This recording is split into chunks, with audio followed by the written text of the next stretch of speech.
We almost missed game of the year over Cutwaters. This past weekend, me and my cousin go down to the Tennessee-Georgia game. One of those things on your bucket list, got to cross off a top 15 SEC matchup, especially at Neyland Stadium. But we get down there, go to college game day for a little bit, and then we're like, let's go find a frat party just to get drunk. And I had some drinks on the way down. Only one claw to start the day. It's getting sticky, baby. Once we got there, we made a little mix of some Tito's and whatever. We're feeling all right, but I remember my cousin looking at me and saying, Tom, we got to get fucked up before the game. I'm like, hell yeah, we got to be drunk before the game. So we go over to this place called University Liquors, and we're in there trying to decide what we're going to drink. And I remember this like frat kid looking at us and being like, it's a Cutwater type of day. Me and my cousin look at each other. My cousin's like, you ever had Cutwaters? I'm like, nah. He's like, let's have some Cutwater. We buy these. I got like the mango flavor, and he got some chocolate latte one. I look at the can, 12.5% alcohol, and I'm like, oh my God, these are 12.5%. And my cousin looks at me, he's like, these are going to fuck us up. We crack them open. Tink, let's do it. We put in the GPS to walk to the Greek village because we think we're going to like party at these frat houses. We are chugging these Cutwaters on the way there. All the cars are heading towards the stadium, and they're hyping us up. And these people roll down the windows, all Tennessee fans. Of course, we're in our volunteer orange. You know, we didn't go to either school, so we don't care. We're just there for the vibes, right? We're not sharp. We're not gaslighting. So all these people are like, let's go, let's go. And then this one guy's like, chug it for the Vols. So we just chug a Cutwater each. And all the people in the cars are honking, go crazy. And we're looking at each other like, oh, we're cooked, bro. We just chugged. We just chugged a Cutwater. We got turned around where we're hyping up all these cars and drinking. We end up at the sorority village. These chicks are waiting for an Uber. They're like, what are you two doing here? We're like, we're here for the parties. And they're like, there are no parties. This is the sorority village. We're like, damn, how did we get turned around over here? We're like, you got to go back towards the frat house. And we're like, damn, like that's another 20-minute walk when we put it in our GPS. So we think, oh, let's just walk through the sorority village. That'll save us some time instead of walking all the way out and around. These chicks are like, what are you guys doing? We're like, oh, we're cutting through. And they're like, there's like a 12-foot fence you guys are going to have to climb. We're like, oh, we'll climb the fence. No problem. They're like, no, there's no way you'll be able to climb the fence. Where are you trying to go? We're like, we're trying to go to frat parties. So this one chick, I think her name was Bailey. We'll call her Bailey. Could be a real story. Could be a movie script. But she's like, you're not going to be able to climb that fence. And we're like, damn. So we take a photo of us, and we get the dumbest photo. When we turn around, we're like, oh, damn, there's an Uber. And this girl's like, oh, that's my friend. So me and my cousin go run over. My cousin's like, hey, we were just talking to your friend Bailey. Care if we hop in the Uber with you, take us to a frat party? They're like, yeah, sure. We finally get to a frat party. I think we were at Pike. We roll up with like 4 chicks. They let us in the party and just hand us monsters. And thank God they did, because we're on like our 3rd or 4th Cutwater when we go into this party. One of the funniest days of my life, and we don't really remember shit from it, okay? I turn around, my cousin has his dunks in his hand, and he's got Birkenstocks on. And I'm like, And then this other chick's like, I'm a grill master. We're right by a grill. So I just turn on the propane. I'm trying to get this grill going. You smell propane gas everywhere. I'm like, grill's not starting. Better turn it off before someone lights up a cig. And then this one group of chicks is like, hey, you're famous on TikTok. I'm like, sure I am. These chicks take my phone.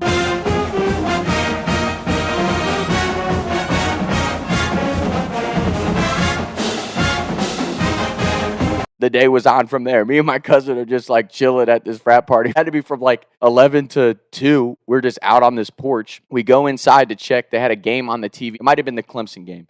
We sit down to watch the Clemson game, and then I fell asleep. And I just remember my cousin waking up. He's like shaking me. He's like, Tom, we got to go. We got to go to the game. We got to go to the game. It was a 3:30 game. We didn't want to miss all the pregame shit because we'd never been to Neyland Stadium before. That's the whole reason we went down for the bucket list part, right? So I'm like, oh, shit, we got to go. We got to go. We got to go. As soon as I wake up, I chug this tall boy, throw it across the living room in this house. And I don't remember doing that, right? I guess my cousin said the guys that were actually in the fraternity were like, what the fuck is this kid doing? And we just took off out of there. And timing was perfect, right? We end up walking with the entire flow of people. It was like, it was awesome too. Like, talk about just like the peak of SEC experience. Tennessee, that was awesome. Shout out Tennessee. Shout out Knoxville. It was one of the greatest experiences of our lives from a sports standpoint. We walk in the completely wrong side of the stadium. So me and my cousin are just hammered, running. We ran around the entire stadium, and we're just high-fiving everybody, okay? My cousin said we ran past the press box, everyone in the press boxes, and we're high-fiving everybody, hyping up the crowd. Wouldn't even go to this school. But talk about just like the ultimate vibe, man. They got Rocky Top blaring. They came run the Tennessee comes running out through their band with the T. It was awesome. I don't even care even if you're even if you go to like a rival school of Tennessee or you don't like Tennessee, go experience a game at Neyland. It was one of the best things we've ever done. And for anyone who didn't watch the game, it was an amazing, fast-paced game. It's a shootout. Tennessee, it felt like they were in control of the game the whole time, but Georgia just hung around. And at one point during the game, me and my cousin are standing there. And there's these older guys. They'd be like, 40s or 50s. They walk by us. And they're talking shit to all the Tennessee fans. And I'm like, oh, come on. And I'm rubbing their heads as they walk past, okay? This guy, your typical dad's age, he's in a Georgia hat. And I barely, I just, put my hand on his head, right? I'm not trying to mess up his day or nothing. I ain't knocking food out of his hands or nothing. I just rub his head. He turns, looks at me. We have, this stare down for, it felt like a minute. It was probably, 10 seconds, right? But we're just and he has no idea that I can barely stand up, right? I'm so fucked up. And he slaps my hand away. And he's like, don't fucking touch me. And his buddy behind him's laughing, right? His buddy's like, yeah, sorry. He's a big fan. I'm like, oh yeah, I give a shit. Whatever, dude. We're just enjoying the vibes. Felt like we were in the stadium for 12 hours, right? The plan is always get as drunk as you can before you go to the game so you don't have to spend $80 on beer while you're there, right? Fourth quarter, Georgia throws a crazy fade route and scores with 2 minutes left. Tennessee's quarterback does a great job getting him down the field. They're in field goal range. We're ready to storm the field, right?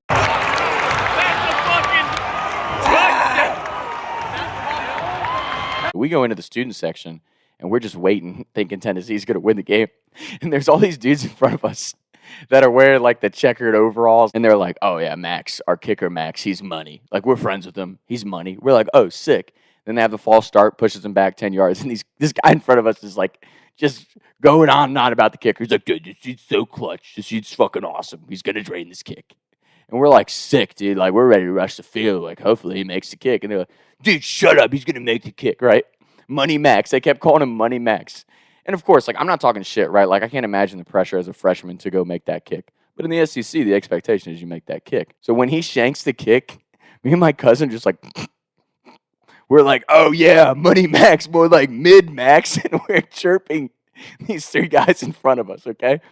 And then the craziest thing, when I tell you I'll never forget this, when he misses the kick and the game goes to overtime, the Neyland Stadium's dead silent, right? And that's 100,000 or more people in there, but it's dead silent. And then you suddenly just hear the most unified cheer. Who's that coming down the tracks? And we're I'll never forget my cousin's face. My cousin's like, what the fuck? And you just hear the Mean Machine and the red and black cheer that the Georgia fans do. And we look up, and there's only 200 or 300 of them up in this top right corner of the stadium. And that shit bellowed down through the entire stadium. We've never experienced an opposing fan base with that small of a group making so much noise. And when they did that cheer, and then they all started barking before overtime, me and my cousin look at each other like, man, Tennessee might have just lost this before it even started, right? Before overtime even started, this game might be over. They come down, kick the field goal, and all the kids in front of us that we were chirping about being butt buddies with the kicker and just joking around, this kid turns around to me, he's like, hey, fuck you, because the kicker made the overtime kick. We're like, yeah, cool. Could have won the game earlier, but glad he got the 3-point lead. Obviously, Georgia ends up running the ball in and ending the game, but man, talk about just a fucking phenomenal experience. Anyone who hasn't been to Neyland Stadium, cross that off your bucket list when you get the chance. That was one of the coolest things that we've ever been to. And Knoxville's just a great town. I mean, just clean cut college town. It was such a good time, and we just honestly just an experience that me and my cousin, like we said, that'll be on a top 5 experience list for a long time, especially from a sports standpoint. There's no better atmosphere and experience. And even with the Georgia fans doing that cheer and stuff, we felt like we just got a great taste of SEC football that day, and just one of those things. If you have the money and the free time to go experience that type of stuff, I highly recommend it. Even if you're not that big of a sports fan, just that atmosphere, it was electric in the air, the tailgates, everybody's just friendly. It was a good time. So shout out Knoxville. Maybe the best sports experience I've ever had in my life as far as a spectator goes. And I will say, just me and my cousin were talking about it, it's SEC country. There were so many beautiful girls down there, and we had such a good time with them. And I think that's something that you lose in today's society a little bit. But you can have a great time and meet a lot of beautiful women, and you don't have to sleep with them every time. I think that's something that I've always kind of gotten shit for. Is you're a pussy for not sleeping with girls and stuff. And in my opinion, you're more of a man for not. Like, we got to meet all these beautiful girls. Yeah, we got the Snapchats and phone numbers that we wanted from the experience, right? But it's like you ain't gotta go home with every single girl. Because here's the thing: there's a lot of beautiful women out there. You can't sleep with every single one of them. For me, and it's something I've learned. Don't get me wrong; it's something I've learned over time. Like, I love to party. I love to have fun. Don't get me wrong. Like, if I had one vice, it's drinking and partying. Right? That's one of my favorite things. But I've learned over the years, like, if you can hold off on one or two drinks, you're not going to make a bad decision. You're not going to be puking all over yourself, and you can go have a great time and remember most of it. And I'm not going to lie. The Tennessee day, it got a little blurry for us. But me and my cousin, like we said, we mapped it out just enough that we held off on the cutwaters just enough to get into the game. But like I said, I just think, you can have such a great time and a great experience, and you got to sleep with everybody. And for me, like, I really mean that shit. Like, I want to find my wife, and I think for me, I'd rather save myself for somebody that I really care about. And I think, not that, now we all make mistakes, and you have your moments of, I guess you could say, falls from grace or moments of weakness where it's like, yeah, I had a one-night stand or whatever. But I think you just have to live your life and understand that we're not perfect as human beings. We make mistakes. And that's why I think it's great just to have faith in God. It's like, God is always going to be forgiving of you, because as humans, we mess up and we do stupid stuff and make mistakes. Sometimes learning the tough lessons in life, that's the only way that you can move forward. So, but yeah, Tennessee, man, just a phenomenal experience. We got invited down to homecoming. Maybe we'll go back to the University of Tennessee someday. Had a lot of fun. Don't regret giving my phone to the girls to make some TikToks. That shit was funny as hell. The next day my sister actually texted me. We were at the party. She's like, "There's some girls that have taken over your phone. How drunk are you?" I'm like, "I don't care." But yeah, like I said, just SEC football, man. The SEC football and the Darties, it's just the best vibes. It's just good vibes all around. The fact that we got into a fraternity party and got a bunch of free drinks out of it was awesome. And like I said, just shout out the University of Tennessee, shout out Knoxville. That was a special experience. So that's today's episode, and we'll be back more soon.